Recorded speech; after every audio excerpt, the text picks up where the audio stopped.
আসসালামু আলাইকুম। আজকে আমি কাজা নামাজের সম্পর্কে আলোচনা করব। কাজা নামাজ কি?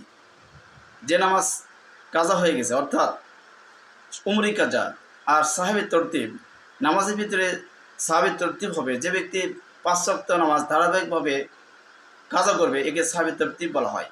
আর ৫ ওয়াক্তের ঊর্ধ্বে যদি কোনো নামাজ কাজা হয়ে যায় তাহলে সেটা সাহাবী তরতিব থাকে না।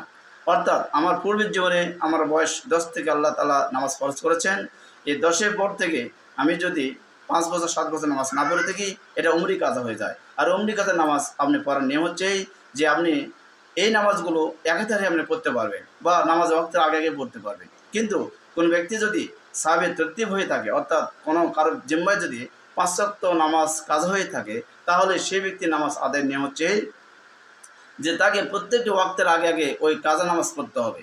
যে ওয়াক্তের নামাজ অর্থাৎ আপনি ধরুন ফজরের নামাজ কাজা হয়ে গেছে, তাহলে আপনি কীভাবে পড়বেন? জোহরের ফরজ নামাজের আগে আপনি এই ফজরের কাজা পড়তে হবে, তারপর আপনি জোহরের নামাজ পড়তে হবে। আর উমরি কাজা সবসময় পড়তে পারবেন আপনি।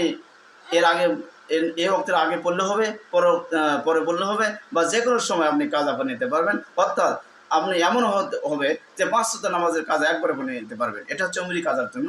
কিন্তু সাহেবের তরতিব যে ব্যক্তি হবে তার জিম্মাই হবে এভাবে, তার নামাজ এইভাবে আদায় করতে হবে যে নামাজের পূর্বে ওয়াক্তে তাকে নামাজ আদায় করতে হবে, নইলে তার নামাজ হবে না। এভাবে সাহেবের তরতিব এটা একটা সিস্টেম, আর উমরি কাজার একটা নামাজের সিস্টেম। ইনশাল্লাহ আমরা আশা করি আমরা জেনে গেছি।